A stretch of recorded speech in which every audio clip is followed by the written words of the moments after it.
Vamos a ver entonces cuáles son las características de este fascismo, sobre todo desde el punto de vista ideológico.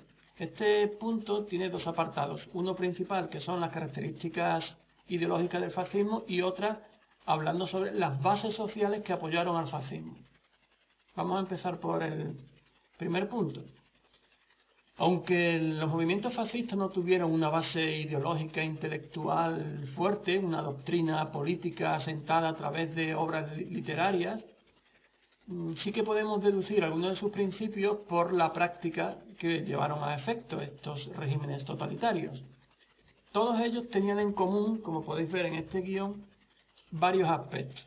Primero, el rechazo absoluto al parlamentarismo, a la labor del Parlamento y de la política para resolver los problemas de una sociedad, el odio a la alternativa al capitalismo, que era el comunismo, un extremo nacionalismo, todos eran regímenes muy nacionalistas, más que nacionalistas, de ultranacionalismo, utilizaban la violencia como método de actuación, llevándolo incluso al extremo, haciendo un culto a la violencia, y son todos movimientos de masas, arrastran a mucha población detrás de ellos. Vamos a ir concretando más detenidamente los aspectos ideológicos de esta corriente fascista. Bueno, aquí tenéis lo que os dije antes. En este guión lo que se habla es de que no hay una base doctrinal, una ideología asentada a través de obras literarias de calidad a la que podamos recurrir para conocer los principios del fascismo. Aquí tenemos una característica del fascismo que redunda en la idea anterior. Es decir, nos hablan de que los fascistas son antiintelectuales y de hecho veremos más adelante cómo los nazis establecieron incluso la quema de libros como un acto en el que para que participara la población, rechazando así la cultura literaria donde se exponían ideas políticas, sociales y económicas.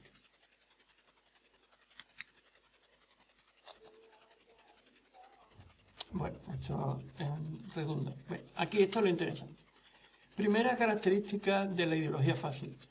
A través de estas ideas que vamos a desarrollar, espero que al final de ellas seáis capaces de identificar a un fascista cuando lo veáis. Es decir, cuando una persona veáis que coincide en este tipo de características que vais a ver, pues tendréis delante a un fascista. Esto es útil porque muchas veces, y ahora en periodos de crisis económica más todavía, los fascistas intentan atraerse a la población, mostrándose ante ella como si tuvieran una ideología respetable y al mismo nivel que las ideologías democráticas, y no lo son porque el fascismo es profundamente antidemocrático. Bien, vamos a ver la primera característica. Todos los fascismos abogan, defienden un Estado totalitario, en el que el Estado sea el que lleve el control absoluto de todo, de la política, de la economía, incluso de la forma de pensar.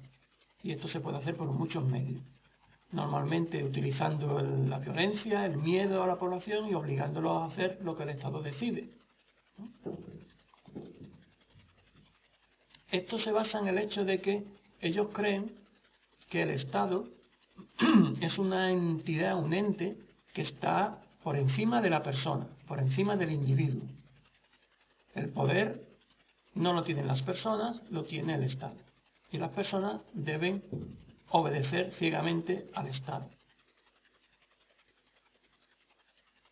Es una forma de pensar que va totalmente en contra del liberalismo, si lo pensáis. Segunda característica. Como en realidad ellos no quieren el parlamentarismo, tampoco le ven sentido a la existencia de partidos políticos. Así que tienden a rechazar todos los partidos políticos, exceptuando uno, el suyo, el Partido Fascista.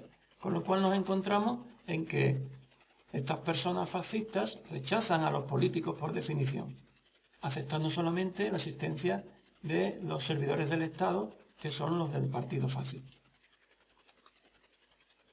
Ahí lo tenéis. Solamente puede haber un partido. En el caso de Italia era el fascista, en el caso de Alemania era el partido nazi. En el caso español es diferente porque Franco realmente no tenía un partido. Tenía detrás a la Falange, pero bueno, Franco no pertenecía a la Falange. Y dentro del partido, lo importante no son los miembros del partido, lo importante es el líder del partido. El líder es el que encarna todo. La palabra del líder no es discutible. Se establece incluso dentro del partido un culto al líder, un culto a la personalidad del líder. Del culto a la personalidad ya hablamos cuando estuvimos hablando de Stalin. Ahora vamos a volver a verlo con Hitler y con Mussolini. Muy parecido a este respecto, en lo que se refiere al culto a la personalidad y a la infalibilidad del líder.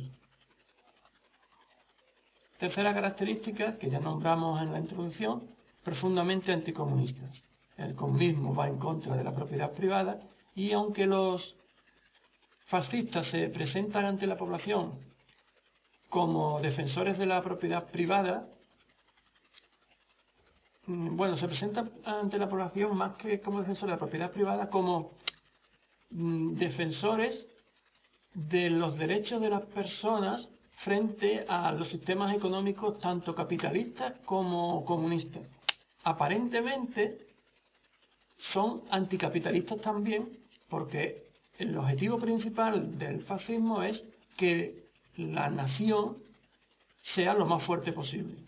Dentro de la nación entran las personas, por lo tanto su principal objetivo aparentemente es que las personas de esa nación vivan lo mejor posible.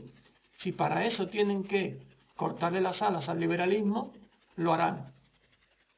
Pero en el fondo, aunque se presenten como anticapitalistas, se apoyan, se basan en el capitalismo para sus políticas económicas. Es decir, si el capitalismo defiende la propiedad privada, los fascistas no van a ir en contra de la propiedad privada. ¿Quién va en contra de la propiedad privada? Va el comunismo. Ellos son anticomunistas, aunque se presenten formalmente también como anticapitalistas. De hecho, fijaros que en el partido nazi aparece el término socialismo, nacionalsocialismo, pero es una formalidad en realidad. En la práctica, los fascistas no van en contra del capitalismo. Esto básicamente que os he dicho es lo que aparece en este guión. Para que no os confundáis cuando veáis el término socialista o social dentro de estos movimientos fascistas, porque no tienen nada de izquierda, son movimientos de derechas, profundamente anticomunistas. De hecho, el fascismo fue apoyado por los grandes capitalistas de Italia y de Alemania. Si un movimiento fuera realmente anticapitalista, no contaría con el apoyo de esta gente. Otra característica que también hemos nombrado es un nacionalismo extremo que lleva al expansionismo. El nacionalismo, cuando se radicaliza, puede llevar al hecho de que considere que el pueblo sea superior, el pueblo al que pertenecen los nacionalistas sea superior a otros pueblos vecinos. Ante esa superioridad, el destino de los pueblos vecinos es ser dominado por el pueblo superior. Este es el riesgo de los nacionalismos extremos. Y el nacionalismo nazi es un nacionalismo, o fascista, es un nacionalismo expansionista, agresivo y extremo. Conclusión, lleva a la guerra, al enfrentamiento entre países. Otra característica muy destacada en el nazismo es el racismo. Al considerar que hay pueblos superiores unos a los otros, no es de extrañar que también se piense que hay razas superiores las unas a las otras. Esto nos lleva al racismo. En el caso alemán, en el caso nazi, nos lleva al antisemitismo, que es un racismo centrado en el pueblo judío. Los alemanes nazis eran profundamente antijudíos, considerando que el pueblo judío era el pueblo responsable de todos los males de Alemania. Por lo tanto, para solucionar los problemas alemanes, habría que solucionar el problema judío, es decir, expulsar a los judíos de Alemania. Cuando veamos a los nazis, haremos más hincapié en esta idea de que la raza alemana, la raza aria, es superior al resto de las razas y que esto les lleva a imponer su cultura y su civilización al resto. El próximo día veremos otras características, aunque están en los apuntes, como la violencia, el militarismo, el machismo y la virilidad. Bueno, si queréis ya aprovechamos y terminamos este vídeo hablando de ella, aunque no estén en los apuntes las dos últimas, ¿vale? Violencia ya lo hemos comentado, no rehúsan el uso de la violencia para conseguir sus objetivos, de hecho la utilizan bastante. El militarismo se presenta al ejército como el modelo de sociedad. Los valores militares deben llegar a la sociedad, incluso a los pequeños. Se ven en estos países la aparición de movimientos juveniles adictos al régimen, las juventudes fascistas o las juventudes hitlerianas. En España, por ejemplo, las juventudes falangistas, donde el espíritu militar está muy presente. Y por último, machismo y virilidad. El papel del hombre está muy claro y el papel de la mujer también. La mujer tiene que estar en casa, tiene que atender las necesidades del hombre y al cuidado de los hijos. Esa es su función. ¿De acuerdo? Bueno, espero que este vídeo os haya servido para entender bien los apuntes y nos vemos en el siguiente.